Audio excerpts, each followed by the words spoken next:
प्रिय श्रोता समाज, अध्यात्म में प्रवेश करेंगे तो सबसे बड़ा कर्म की प्रधानता है।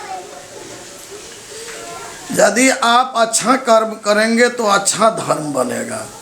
कर्म ही धर्म होता है। यदि आप अच्छा कर्म नहीं करें तो धर्म का कोई परिभाषा ही नहीं रहती है। इसीलिए सभी धर्मों का उद्देश्य है कि मानव के जीवन में अच्छा कर्म शुरू हो।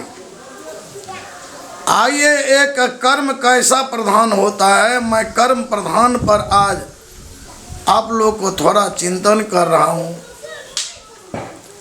एक गांव में एक कुआं थी। सारे लोग उसमें पानी पीते थे। संजोग से कुआं में जल गंध देने लगा तो सारे लोग परेशान हो गए। एक ही कुआं है और फिर जल बड़ा मुश्किल हो गया, बाहर से लाना पड़ता था। तो हिंदू लोगों ने कहा कि कुआं का जल क्यों बिगड़ गया। देखिए, धर्म अंधता देखिए। तो जाकर पंडित जी से पूछते हैं कि कुआं का जल गंध दे रहा है, कोई उपाय है। तो पंडित जी ने कहा कि कुआं का यज्ञ नहीं हुआ, इसलिए यज्ञ करो, हवन करो तो जल शुद्ध हो जाएगा। हिंदू लोग सारे कुआं के बगल में यज्ञ किए, हवन किए, लाखों की खर्चा किया गया, लेकिन जल गंध ही देता रहा। फिर मुसलमान टोल के लोग आए, कहा कि तुम लोग के हिंदू में धर्म में जो है शक्ति नहीं। मेरे धर्म के मुताबिक यदि यहाँ जो है नमाज पढ़ा जाए तो कुआं का जल पवित्र हो जाएगा। तो इस्लामी लोगों ने भी 5 वक्ता नमाज पढ़ा। हिंदू लोगों ने बड़े प्रेम से, श्रद्धा से, वेद मंत्रों से हवन किया। ओम विश्वानि देव सवित दुरितानि परा शुभा जद भद्रंग तन्ना शुभा। मुसलमान लोगों ने भी 5 वक्ता नमाज किया। ला इलाहा इल्लल्लाह मुहम्मद रसूलुल्लाह, अल्लाहु अकबर, बिस्मिल्लाहिर रहमानिर रहीम। फिर जल गंध ही देता रहा। तो उधर से भील कुल के जो है टोल वाले सब आए, कहा कि मेरे जो दीना भद्री में शक्ति है वह किस में है। मेरे दीना भद्री की भगत होगा और पूजा होगी और जल शुद्ध होगा। तो देखिए, भील टोल वाले भी दीना भद्री की पूजा किए, फिर भी जल और गंध दे दिया। पासवान टोलों के लोगों ने आया, कहा कि मेरे जो सलहेश बाबा में शक्ति है वह किस में है। वे लोग भी सलहेश बाबा की पूजा पाठ किया, सब किया, लेकिन जल गंध नहीं गया। तो एक अनुभवी ज्ञानी संत के नजदीक सारे ग्रामीण लोग गए और कहे कि बाबा देखिए, संत में भी तो बड़ी शक्ति होती है। हमारे गांव में एक ही कुआं है और वह जल गंध दे रहा है। सारे लोग बाहर से जल लाकर पानी पीते हैं। कोई उपाय आप लोग के पास है। तो महात्मा अनुभवी थे। जहाँ न जाए रवि वहाँ जाए कवि, और जहाँ न जाए कवि वहाँ जाए अनुभवी। तो महात्मा जी ने पूछे कि कितने दिन से जल गंध दे रहा है। कहा 15 दिन से। तो महात्मा ने अनुभव किया कि कुआं का जल गंध दे रहा है, इसका मतलब कि उसके भीतर कोई गंदगी होगी। तो महात्मा जी ने पूछा कि यहाँ कोई भोज भंडारा हुआ था। तो सभी लोगों ने कहा कि 40 मन चावल लगा था, एक बहुत विशाल भोज हुआ था। कहा क्या वहाँ कुकुर सब भी जमा हुआ था। कहा बहुत, 4 टोल का कुकुर जमा हुआ। कहा कुत्ते लोग आपस में जो है लड़े झगड़े।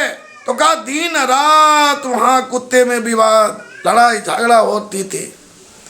तो महात्मा ने अनुभव कर गया और कहा कि जल शुद्ध होगा, हम लोग आते हैं, कुआं का जल शुद्ध होगा। तो महात्मा से ग्रामीण लोग पूछते हैं कि क्या इसमें व्यवस्था की जाए। खर्चा तो बहुत हो गई है, आप लोग जो आएंगे इसमें क्या खर्चा लगेगी, क्या सब व्यवस्था करना होगा। पत्र पुष्प फल जल मधुर मिष्ठान हवन इत्यादि क्या सब का सामान सब उपलब्ध करना होगा। तो महात्मा जी ने कहा कि कुछ नहीं, इसमें आसान पूजा है, कोई खर्चा नहीं, हम लोग आते हैं, आप लोग कुआं के नज़दीक सारे लोग बाल्टीन और डोरी लेके आना। सारे लोग बाल्टीन और डोरी लेके आए।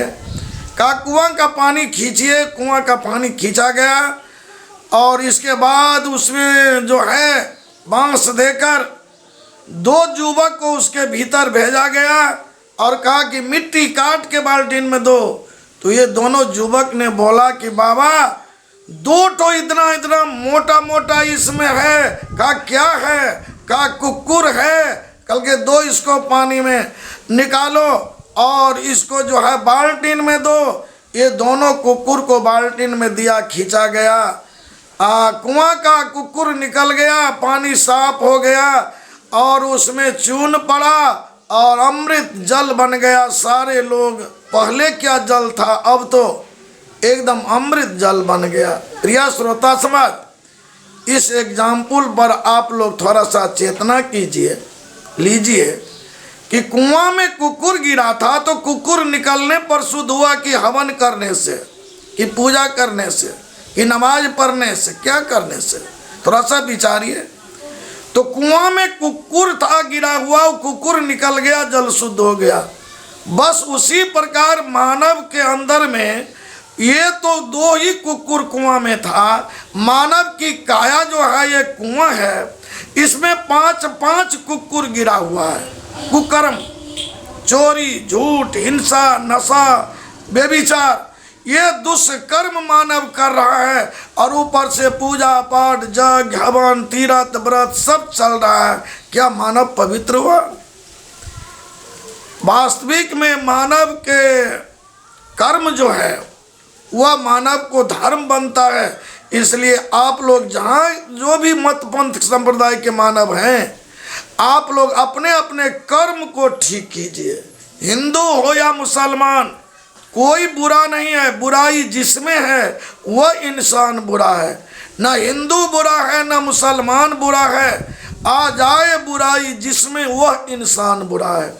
हिंदू का धर्म 10 लक्षण बतलाए हैं। धृति, क्षमा, दम्भो, अस्तेय, शौच, इंद्रिय निग्रहम, धीर विद्या, सत्यम, अक्रोधो। ये हिंदू का लक्षण है धर्म का, वाल्मीकि जी बतलाए। और इस्लामी भैया को भी कुरान में मोहम्मद साहब 7 मनाहकारी बतलाए हैं। जाबी उल वक्कर, बाइबुल वस्सर, काती उल सिज्जर, दयामुल खुम्बर, नय मुसेर, जिनाहकार, सूद ख्वार। इसका अर्थ होता है जाबी उल वक्कर की जितना जीव जीता है सबको जीने दो। काती उल सिज्जर, जो हरा भरा वृक्ष है उसको भी मत काटो। बाइबुल वसर मैंने शराब मत पियो। दयामुल खुमर मैंने झूठ मत बोलो। नय मुसेर मैंने सूरज मत उदय तक मत सो। और जिनाकार मैंने बेविचार मत करो। और शुद्ध ख्वार मैंने शुद्ध मत खाओ। कितनी अच्छी बात है। तो प्रत्येक विश्व के धर्म जो है मानव को कर्म पर का परायण होना सिखलाता है। इसलिए हम लोग अच्छा कर्म करें, यही सबसे अच्छा धर्म है। अस्तु।